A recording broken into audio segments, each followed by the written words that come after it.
రైతులందరికీ నమస్కారములు. ఎవరైతే రైతులరో మీ అందరికైతే మీ ఖాతాలను అయితే డబ్బులు అయితే జమ కావడం జరిగింది.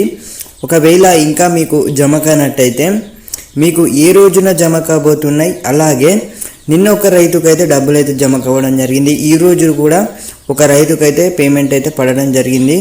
నేనైతే ప్రూఫ్తోనైతే మీకైతే చూపెడతాను. ఆ రైతుకు అనేది అమౌంట్ అనేది అంటే 3 ఎకరాల 10 గుంటల వారికి అయితే పడడం జరిగింది. ఇక్కడ చూసుకోవచ్చు 16,000 అంటే వ్యవసాయం అయితే పెట్టుబడి సాయం కింద ఇస్తున్నారే, ఇదే రైతు భరోసా డబ్బులు అనేది చెప్పుకోవచ్చు.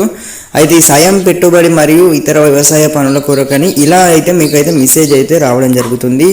ఒకవేళ ఇలాంటి మెసేజెస్ మీకు రానట్టయితే సరే అయితే మీ బ్యాంకులలోనైతే సంప్రదించండి. అకౌంట్ల ఖాతాల్లో అయితే డైరెక్ట్ అంటే డబ్బులు ఏవైతే ఉన్నాయో పెట్టుబడి సాయం కింద ఇస్తున్నారో రైతు భరోసా డబ్బులు ఏవైతే ఉన్నాయో అందరి ఖాతాలను అయితే డబ్బులు అయితే డైరెక్ట్ బ్యాంక్ అకౌంట్లైనా జమ కాబోతున్నాయి. ఒకవేళ మీకు జమ కానట్టయితే వేచి ఉండండి. అంటే 4 ఎకరాల నుంచి 10 ఎకరాల వారికి అయితే ఇంకా జమ కాలేదు.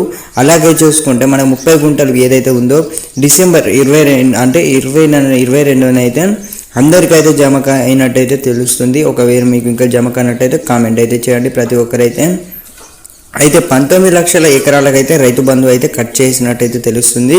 సాగు చేసే రైతులకే రైతు భరోసా రైతు బంధు ఇస్తామని సీఎం రేవంత్ రెడ్డి ప్రకటించడంతో క్షేత్రస్థాయిలో సర్వే జరిపేందుకు అధికారులు సిద్ధమవుతున్నారు. ప్రస్తుతం 1.52 కోట్ల ఎకరాలకు రైతు బంధు అందుతుంది. అయితే ఇందులో 19 లక్షల ఎకరాల్లో సాగులో లేని గ్రామంలో వీరందరికైతే ఏదైతే రైతులు ఉన్నారో అంటే మీకు గుట్టలు కానివ్వచ్చు, ఏవైతే భూములు ఉన్నాయో వీరికైతే కట్ చేయడం జరుగుతుంది. ప్రతి ఒక్కరికైతే మీకు ఇంకొక డౌట్ ఉండవచ్చు, మా అందరికైతే ఇంకా డబ్బులు పడలేదు కదా, ఇప్పుడు వేస్తారనేది అయితే అంశంపై అయితే చూసుకుంటే యాసంగి సీజన్ రైతు బంధు సాయంపై మంత్రి తుమ్మల నాగేశ్వరరావు ఎవరైతే వ్యవసాయ శాఖ మంత్రి ఉన్నారో ఈయనైతే మాట్లాడడం జరిగింది. ఇప్పటికైతే 54,29,000 మందికి అయితే రైతులకైతే సాయం అందజేశామని, మిగిలిన వారికి త్వరలోనే డబ్బులు చేస్తామని ఊరటనైతే ఒక లభించనైతే అప్డేట్ అయితే ఇవ్వడం జరిగిందండి.